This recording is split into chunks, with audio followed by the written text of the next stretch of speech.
الحمد للہ رب العالمین والعاقبۃ للمتقین والصلاة والسلام علی رسولہ محمد وعلی آلہ واصحابہ اجمعین اما بعد فاعوذ باللہ من الشیطان الرجیم بسم اللہ الرحمن الرحیم الا ان اولیاء اللہ لا خوف علیہم ولا هم يحزنون الذین آمنوا وكانوا يتقون صدق اللہ مولانا العلی العظیم وصدق رسولہ النبی الامین الکریم ونحن علی ذلک لمن الشاہدین والشاکرین والحمد للہ رب العالمین۔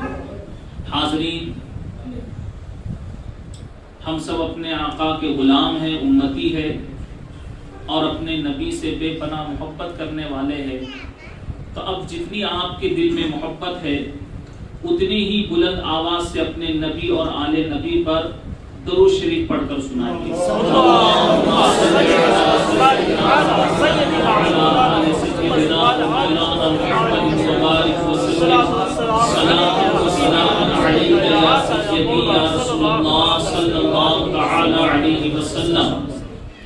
قرآن کریم کی بہت ہی مشہور و معروف آیت کریمہ کی تلاوت کا شرف میں نے حاصل کیا ہے، اس پر بہت لمبی تقریر ہو سکتی ہے،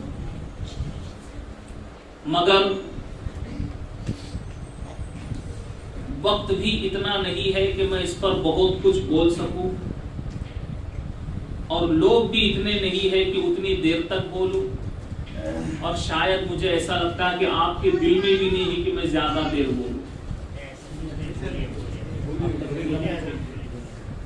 کیونکہ کافی وقت ہو چکا ہے اور گاؤں کے مزاج سے میں واقف ہوں کہ یہاں کے لوگ جلدی سو جاتے ہیں، مگر یہ پہلے سوتے تھے جب موبائل نہیں تھا، اب موبائل آنے کے بعد بھی سب بمبئی والوں کی طرح ہو گئے، سب لیٹ سوتے ہیں۔ بہرحال پھر بھی میں اپنے وقت میں باتوں کو سمیٹنے کی کوشش کروں گا، اور اس بات کی کوشش کروں گا کہ آپ غریب نواز کی اس محفل میں آئے ہیں تو کچھ لے کر کے جائیں،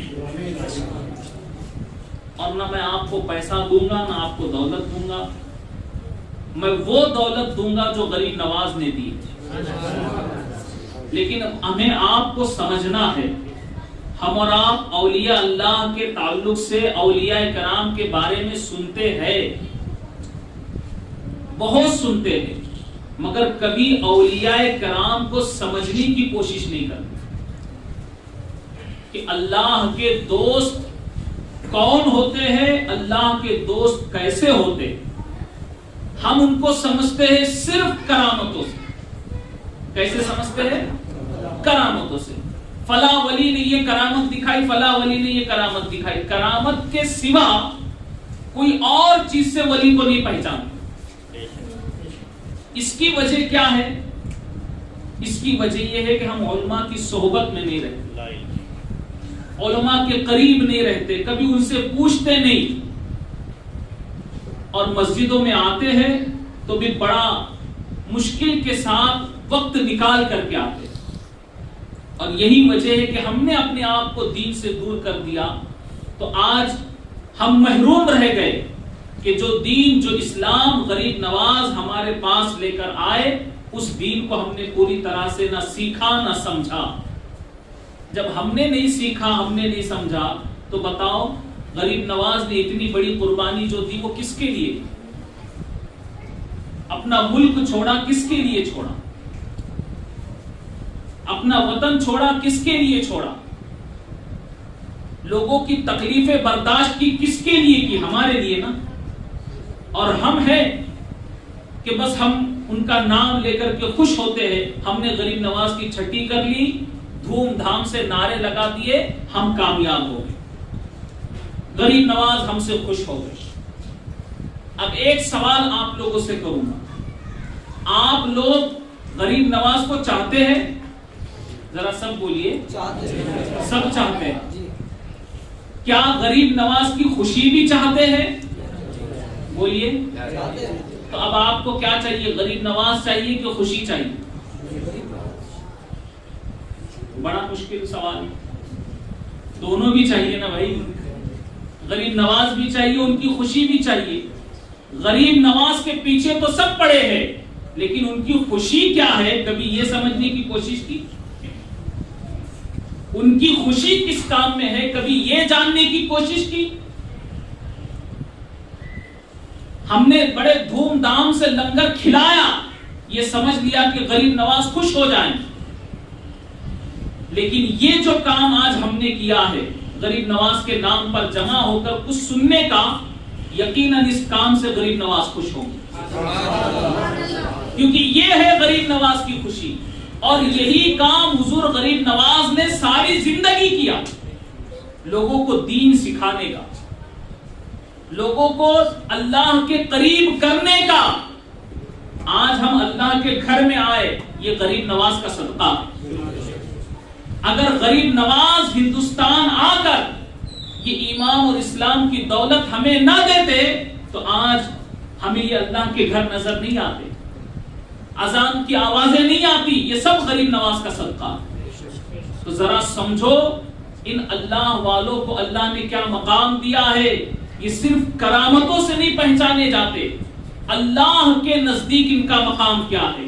خالق کائنات ارشاد فرماتا ہے الا ان اولیاء اللہ لا خوف علیہم ولا هم يحزنون. کہاں سے شروع کر رہا ہے اللہ تعالیٰ؟ الا، خبردار ہو جاؤ، ہوشیار ہو جاؤ. کیونکہ اللہ تعالیٰ جو آگے بات بتا رہا ہے یہ معمولی بات نہیں ہے، کوئی اہم بات خدا بتا رہا. اس کے لیے پہلے کیا کر رہا ہے؟ متنبہ کر رہا ہے، خبردار کر رہا ہے. خبردار ہو جاؤ، اللہ کے دوستوں پر نہ کوئی خوف ہے نہ کوئی غم. آج ہم کورونا سے ڈر گئے، بھلے کتنا بھی نیڈر ہو مگر جب خبر زیادہ کی آ جاتی ہے تو ہر کسی کو ڈر لگتا ہے. اللہ والوں کی شان کیا ہے؟ نہ خوف ہے نہ غم. یہ خوف، انہیں کوئی خوف نہیں، کوئی غم نہیں. یہ کیوں؟ وہ بھی تو انسان تھے نا، تھے یا نہیں؟ بولیے، عقیدہ ہے نا غریب نواز انسان تھے یا نہیں؟ کوئی فرشتے تو نہیں تھے نا، انسان ہی تھے. پھر کیسے خوف اور غم نہیں؟ کیوں نہیں تھا؟ کیونکہ الذین آمنوا وکانوا یتقون، یہ وہ ہے جو ایمان لائے اور تقوی کی زندگی گزارے. ان کا ایمان بھی اعلیٰ، ان کا تقوی بھی اعلیٰ. ہم اپنا محاسبہ کریں، ہم اپنا جائزہ لیں، ہم اپنا حساب خود کریں. اللہ تعالی ہر انسان کی شہ رگ سے زیادہ قریب ہے. اللہ تعالی ہماری جان سے زیادہ ہم سے قریب ہے. لیکن اب بتاؤ کیا سب اللہ کے قریب ہے؟ اللہ ہم سے قریب ہے، یہ قرآن سے ثابت ہوا. ہم اللہ سے قریب ہے یا دور؟ تو اب ہم اپنا حساب خود ہی کر لیں. یہی فرق ہے عام لوگوں میں اور اللہ کے خاص بندوں میں. عام لوگ خدا سے دور ہے لیکن اللہ والے اللہ سے قریب ہے. اللہ والے اللہ سے قریب ہے. وہ اللہ سے قریب ہے، ایمان کی زندگی گزارتے ہیں، تقوی کی زندگی گزارتے ہیں، اس لیے انہیں نہ خوف ہے نہ غم ہے. کوئی خوف نہیں، کوئی غم نہیں. اللہ کے ایسے قریب ہوئے کہ اللہ تبارک و تعالیٰ کا قرب پانے کے لیے ساری زندگی یہ کوشش کرتے رہے. اللہ کا ولی جو بنتا ہے نا، ولی کا معنی ہوتا ہے دوست. کیا ہوتا ہے؟ سب بولو، دوست. سب کے دوست ہوتے ہیں نا، مگر اللہ تبارک و تعالیٰ جسے اپنا دوست بنائے، اللہ کی ذات ہر چیز سے پاک ہے، اس کا کوئی رشتہ ناتا نہیں، مگر اللہ نے اپنے دوست ضرور بنائے. کیوں بنائے؟ کیونکہ اللہ کو علم ہے، اللہ کو پتا ہے کہ شیطان انسانوں کا کھلا دشمن ہے. جب وہ میرے بندوں سے دشمنی کرے گا، اس لیے میں نے اپنے دوست بنائے تاکہ میرے دوست ان گمراہ بندوں کو راہ راست پر لے آئیں. اس لیے اللہ نے اپنے دوست ہمارے درمیان رکھے. تو ان دوستوں کو ہمیں سمجھنا ہے کہ وہ اللہ کے قریب کیسے ہوئے. حدیث قدسی آپ لوگوں نے بارہا علماء کرام سے سنی ہوگی. حدیث قدسی میں اللہ فرماتا ہے کہ جب کوئی بندہ میرا قرب پانے کے لیے کوشش کرتا ہے تو کوشش کیسی ہوتی ہے؟ 5 وقت کی نمازوں کے علاوہ جو فرائض ہے، واجبات ہے، سنتیں ہیں، ان سب کے علاوہ نوافل کے ذریعے وہ اللہ کا قرب پانے کی کوشش کرتا ہے. کس کے ذریعے؟ نفلی عبادت کے ذریعے. فرض پورے، واجبات پورے، سنتیں پوری ادا ہونے کے بعد، ہمارا تو فرض کا بھی ٹھکانہ نہیں، ان سب کے علاوہ وہ بندہ بہت زیادہ نفلی عبادت کرتا ہے خدا کے قریب ہونے کے لیے. تو اللہ فرماتا ہے کہ جو بندہ ایسا کرتا رہتا ہے میں اس کو اپنا محبوب بنا لیتا ہوں. میں اس کی آنکھ بن جاتا ہوں جس سے وہ دیکھتا ہے. میں اس کے کان بن جاتا ہوں جس سے وہ سنتا ہے. میں اس کے پیر بن جاتا ہوں جس سے وہ چلتا ہے. میں اس کا ہاتھ بن جاتا ہوں جس سے وہ پکڑتا ہے. اب اللہ تعالیٰ تو ہر چیز سے پاک ہے نا، مگر یہ حدیث قدسی کا مطلب کیا ہوا؟ حدیث ہی ہے اور اس حدیث پر ہمارا ایمان ہے. اللہ فرماتا میں ہاتھ بن جاتا ہوں، پیر بن جاتا ہوں، آنکھ بن جاتا ہوں. تو اس کا مطلب یہ ہوا کہ جو بندہ نفلی عبادت کے ذریعے اللہ کو راضی کرتا رہتا ہے، اللہ کے قریب ہوتا رہتا ہے، تو اللہ تعالیٰ اس بندے کی ان اعضاء میں، ہاتھ میں، پیر میں، آنکھ میں، کان میں اپنی قدرت کے ایسے جلوے ڈال دیتا ہے کہ جب وہ ہمیں نظر آتا ہے تو اس کو دیکھ کے خدا یاد آتا ہے. وہ بندے کے اجزاء سے، ان عادتوں سے، اس کی حرکتوں سے ایسے کام ہونے لگتے ہیں کہ وہ دیکھ کے خدا یاد آتا. اسی لیے کہا گیا من کان للہ کان کل لہ، من کان للہ کان کل لہ. جو اللہ کا ہو گیا ہر چیز اس کی ہو گئی.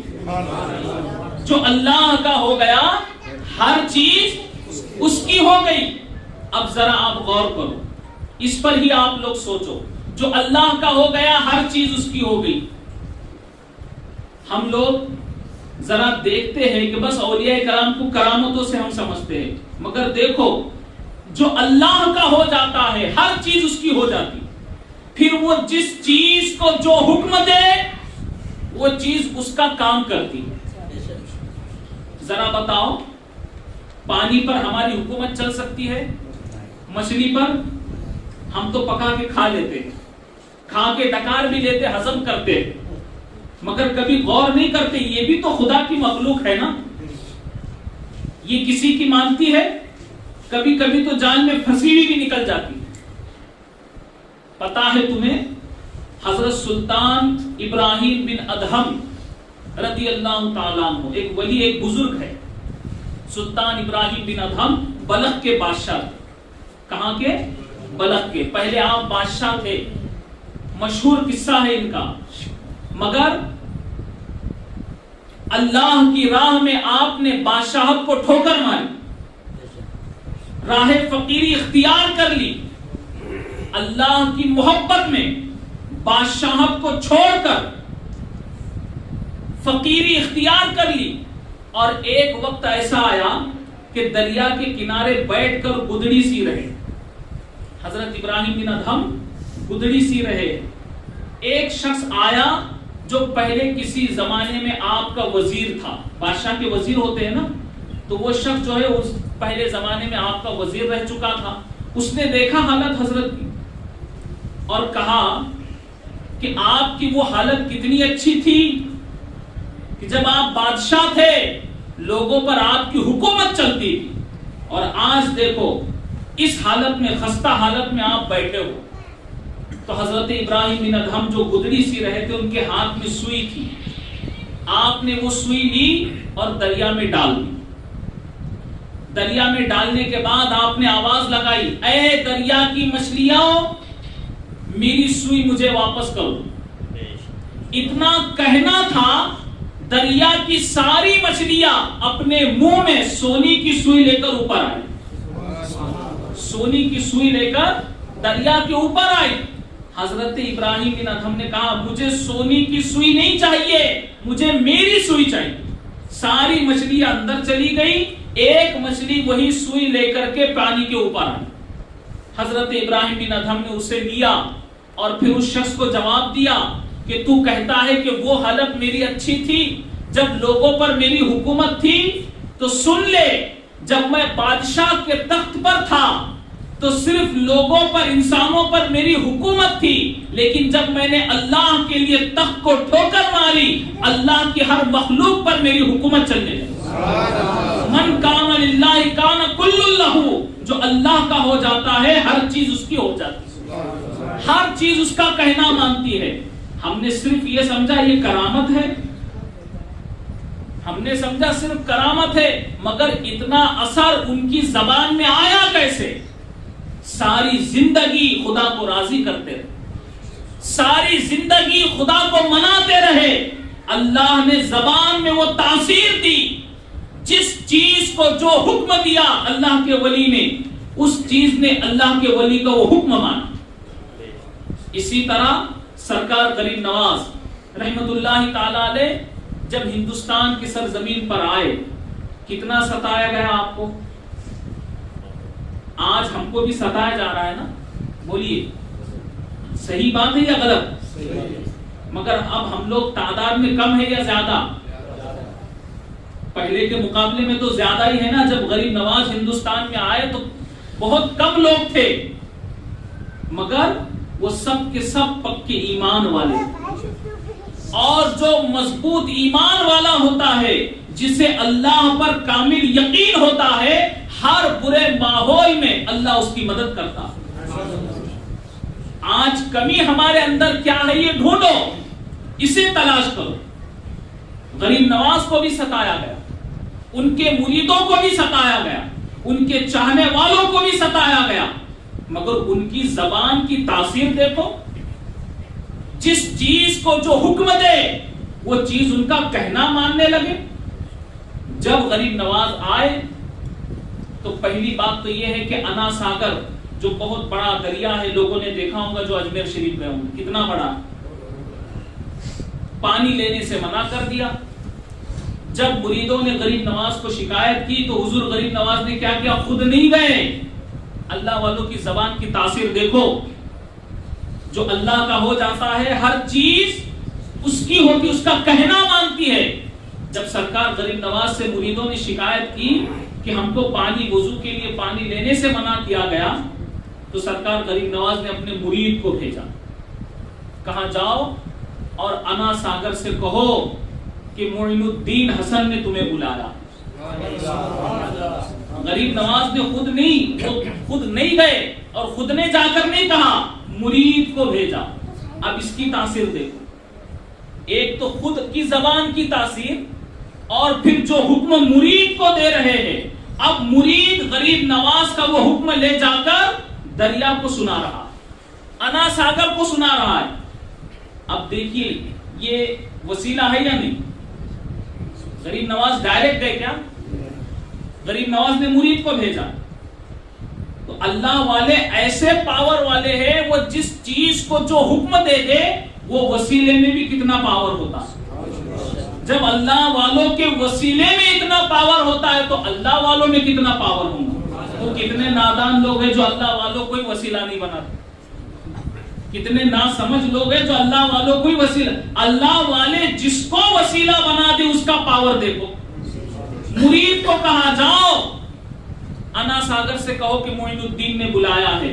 مرید نے جا کر جیسے ہی کاسے کو انا ساگر میں ڈال دیا، سارا پانی اس انا ساگر کا کاسے کے اندر جمع ہو گیا. روایتوں میں یہاں تک کیا آیا ہے کہ پورے اجمیر میں جہاں جہاں پانی تھا سب ندی نالے سب جو ہے سوکھ گئے، سب تالاب سوکھ گئے، کہیں پر بھی پانی کا ایک قطرہ نہیں. سب پانی کے لیے پریشان. جب وہ لوگ پریشان ہوئے تو دوستو آخر میں وہی بارگاہ دکھتی ہے جس بارگاہ سے چڑ ہوتی ہے. جس بارگاہ سے چڑ ہوتی ہے آخر وہی بارگاہ دکھتی ہے. پھر آئے مرتے کیا کرتے، کہا سرکار آپ پریشان ہو گئے ہیں، ہمیں معاف کر دیجیے.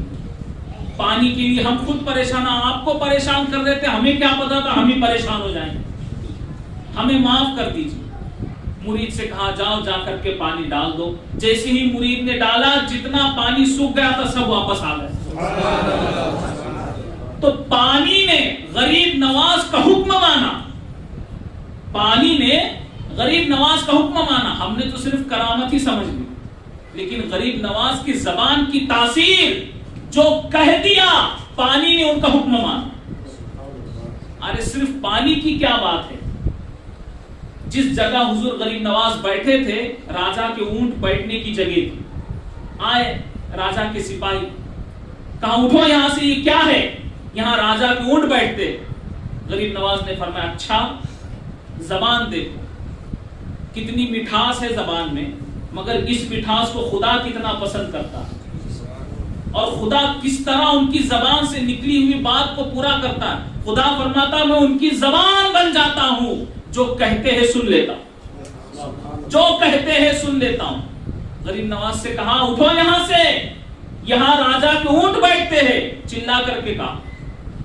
غریب نواز نے بڑی سنجیدہ گفتگو کی، کہا اچھا راجا کے اونٹ بیٹھتے، اونٹ ہی بیٹھے رہے، کیا کہا، اونٹ ہی بیٹھے رہے۔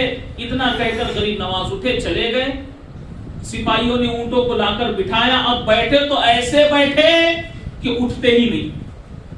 سپاہیوں نے بہت کوشش کی اٹھانے کی، مگر اٹھنے کا نام ہی نہیں لیتے، اٹھا اٹھا کر تھک گئے، اٹھا اٹھا کر تھک گئے۔ پھر راجا کے پاس پہنچے، کہا اونٹ اٹھتے ہی نہیں ہے۔ راجا نے پوچھا تم نے کیا غلطی کی بتاؤ، کہا ایسے فقیر بیٹھے تھے ہم نے ان کو اٹھا دیا، کہا یہی غلطی ہے، اب جس کو اٹھایا ہے جا کے انہی سے معافی مانگو۔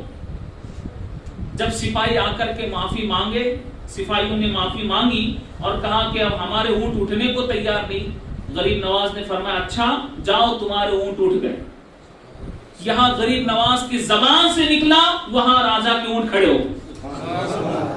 یہ تاثیر ہے غریب نواز کی زبان کی، جہاں کہا بیٹھ جاؤ تو بیٹھ گئے، کہاں اٹھ جاؤ تو اٹھ گئے، کہاں کھڑے ہو جاؤ تو کھڑے ہو گئے۔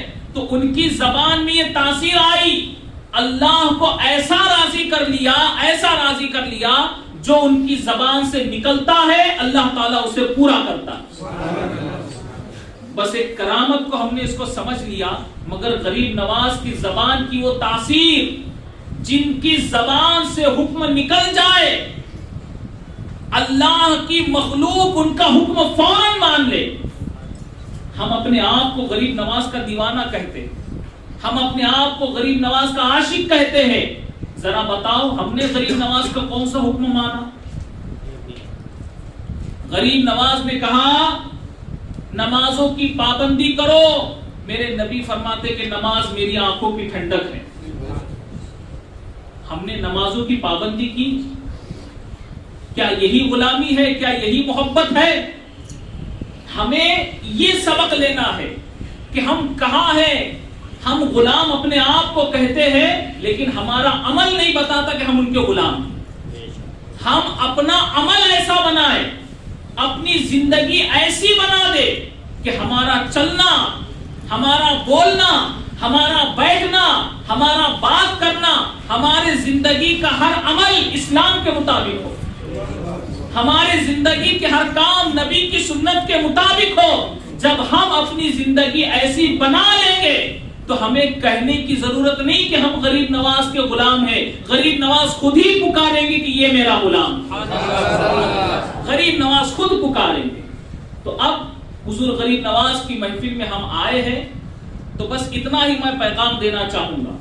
کرامتیں تو ہم نے بہت سنی اور سنیں گے، سنتے رہیں گے جب تک زندگی ہے تب تک، لیکن ہمیں حضور غریب نواز کی خوشی اگر چاہیے تو غریب نواز نے جو کہا ہے اس پر عمل کرو، کریں گے؟ اب غریب نواز نے کیا کہا ہے؟ تو یہی کہا ہے کہ اللہ رسول کا جو حکم ہے اس پر عمل کرو، نمازوں کی پابندی کرو، جھوٹ مت بولو، ایک دوسرے کا دل مت دکھاؤ، اور ایک دوسرے کے ساتھ ایسی شفقت کرو، ایسی محبت کرو جیسے آفتاب، جیسے آفتاب یعنی سورج چمکتا ہے تو سب پوری زمین کو روشن کرتا ہے نا، تو اسی طرح تم بھی سب کے ساتھ محبت کرو. ایسا نہیں کہ جو تم کو اچھا لگا اس سے محبت کر لی، سب سے محبت کرو، ایسی شفقت کرو. یہ غریب نواز کی تعلیمات ہے، یہ ان کا حکم ہے، اس میں ان کی خوشی ہے. اگر ہم نے یہ کام کر لیا تو پھر ہمیں کہنے کی ضرورت نہیں کہ ہم غریب نواز کے غلام ہیں. غریب نواز خود ہمیں اپنا غلام کہیں، اور انہوں نے اپنے غلاموں کے لیے، اپنے چاہنے والوں کے لیے انتظام بھی کیا. ایسا نہیں کہ ان کے غلام صرف ان کو نام لے کر اسی لیے یاد کرتے، کیونکہ حضور غریب نواز نے اپنے غلاموں کو کب یاد کیا، کس مقام پر یاد کیا. ہم کو تو جب کچھ ملتا ہے تو ہم اپنے دوست کو بھول جاتے ہیں. ہوتا ہے نا، جب کوئی اچھا موقع آ جائے، کسی کو اگر کوئی لیڈرشپ مل جائے تو اس کو اپنے دوست یاد رہتے ہیں کیا؟ سب کو بھول جاتا ہے، اڑوس پڑوس کو بھول جاتا ہے.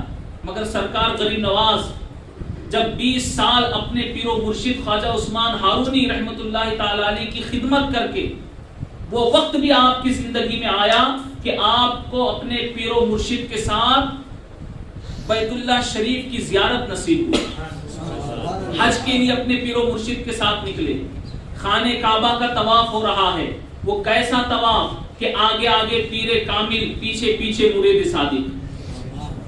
اور جب طواف کعبہ سے فارغ ہوئے، کعبے کا طواف پورا ہونے کے بعد سرکار غریب نواز کے پیر و مرشد خواجہ عثمان ہارونی نے اپنے مرید خواجہ معین الدین حسن سنجری کا ہاتھ پکڑا اور میزاب رحمت، جو پر نالا ہے نا کعبے میں لگا ہوا، اسے میزاب رحمت کہتے.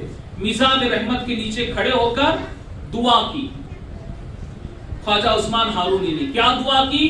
یا اللہ، معین الدین حسن کو تیری بارگاہ میں لایا اور اس کو قبول فرما.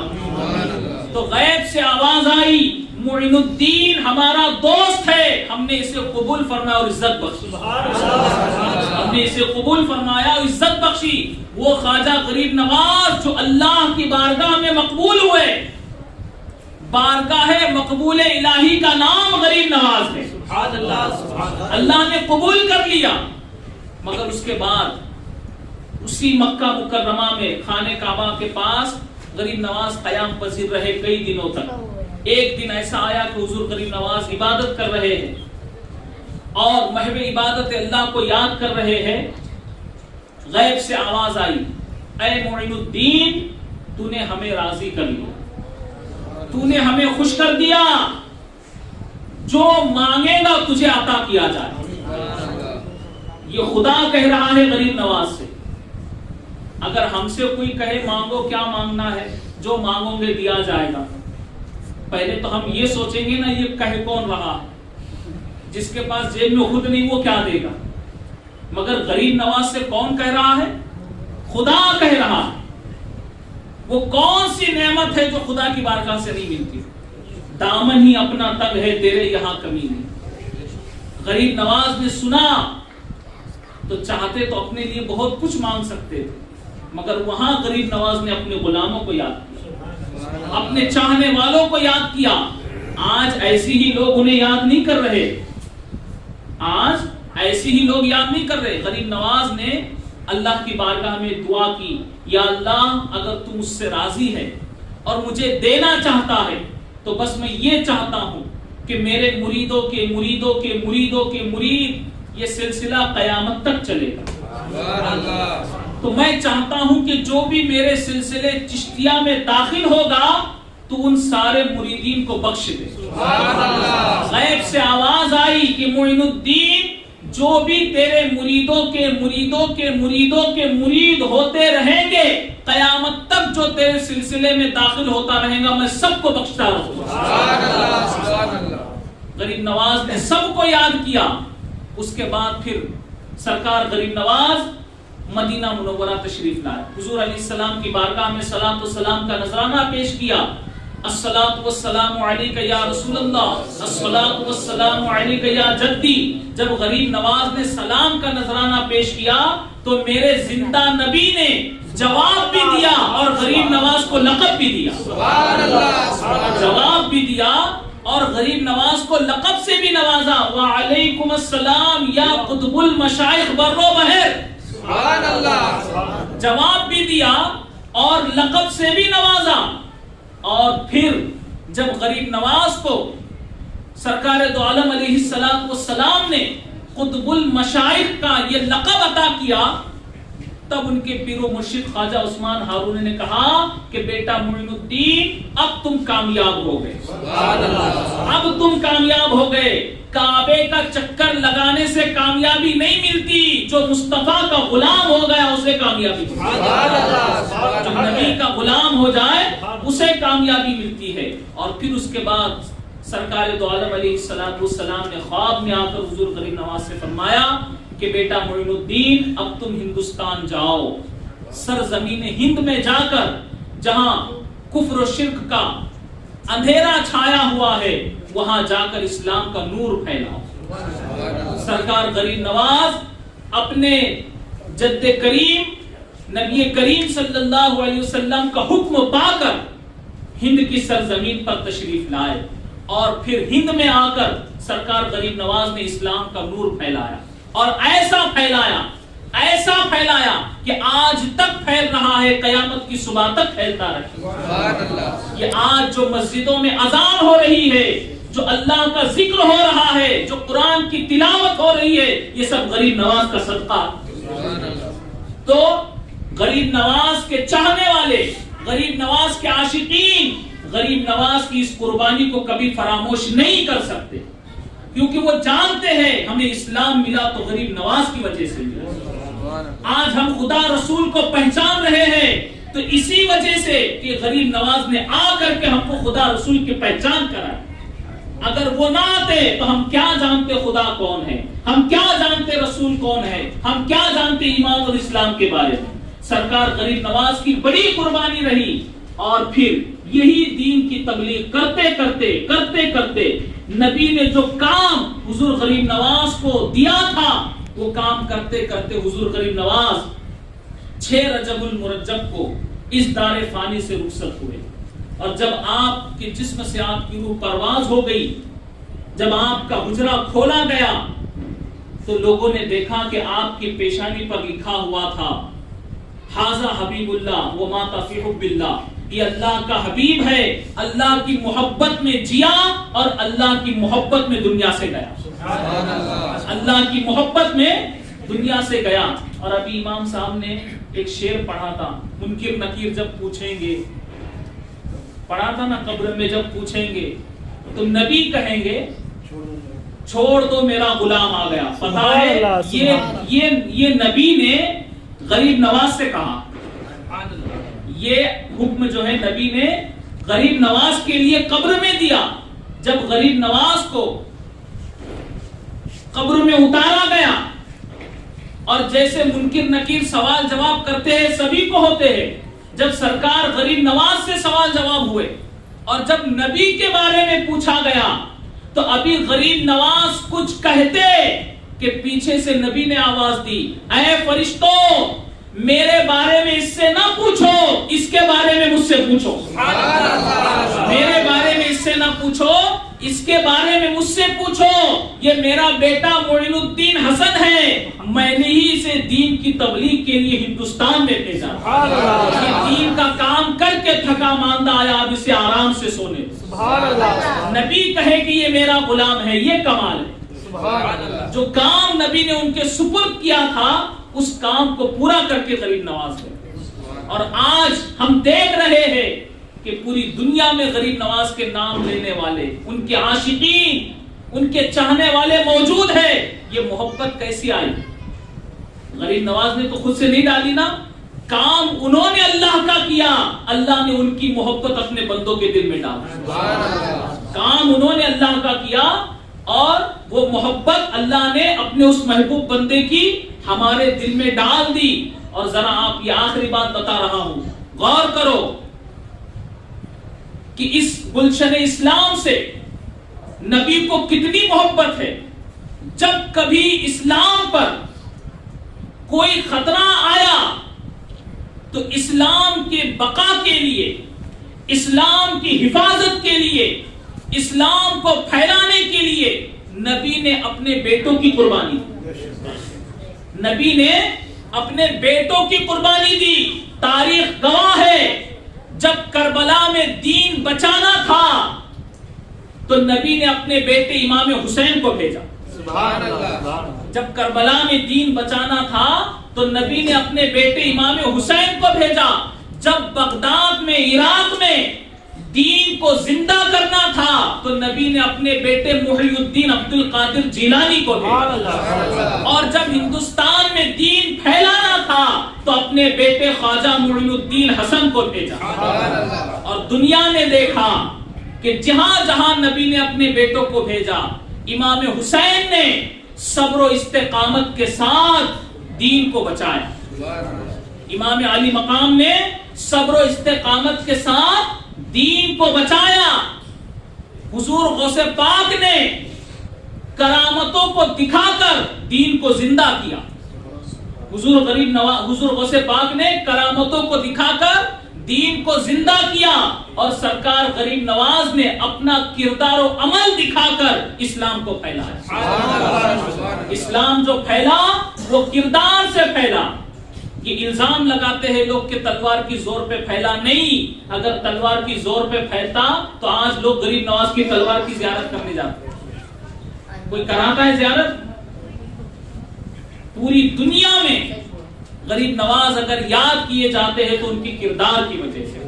آپ نے وہ کردار جو نبی نے دیا، وہ کردار لا کر کے ہندوستان کے چپے چپے میں اسلام پھیلایا۔ یہی ایک سبق، یہ میسج ہے کہ جو غریب نواز نے قربانی دی ہے، ہم ان کی قربانی کو یاد کرو۔ زندگی بھر بھی ہم اگر غریب نواز کی چھٹی کرے تو ان کی قربانی کا حق ہم سے ادا نہیں ہو سکتا۔ بات سمجھ رہے نا؟ آج ہم تھوڑے ہیں، ہم نے کوشش کی یہ کام کرنے کی، ہو سکتا ہے یہی کوشش غریب نواز کو خوش کر دے، مگر یقین جانیے آپ نے وقت دیا، تقریر کے لیے وقت دیا، سنا غریب نواز کے بارے میں، تو آپ کے دل میں یہ بات ضرور پیدا ہوں گی کہ غریب نواز کی قربانی کتنی بڑی قربانی ہے اور ہم کیا قربانی دے رہے۔ بس اللہ کی بارگاہ میں دعا ہے کہ اللہ تعالی ہمیں آپ کو سرکار غریب نواز کی ان قربانیوں کے بدلے میں دین اسلام پر پوری طرح سے عمل کرنے کی توفیق عطا فرمائے۔ اور یہ خاص بات کہ جو آپ کو یہ بتایا گیا کہ غریب نواز نے اتنی قربانی دی، آپ بھی قربانی دو، تو ہو سکتا ہے بعد میں کوئی بولے کہ مولانا بول کے تو چلے گئے مگر وہ غریب نواز تھے، بولیں گے نا لوگ، ہم کہاں وہ کہاں، ہم کیا ان کی برابری کرے، ایسی باتیں کرتے ہیں لوگ۔ تو میں نے یہ دعوت نہیں دی آپ کو کہ آپ بھی غریب نواز بنو، میں نے کہا آپ سے آپ بھی غریب نواز، کوئی بن بھی نہیں سکتا، خدا نے جس کو بنانا تھا وہ بنا دیا۔ ہم کو غریب نواز کی طرح نہیں بننا ہے، غریب نواز کے سچے غلام کی طرح بننا ہے۔ بس اتنا تو کر سکتے ہو نا۔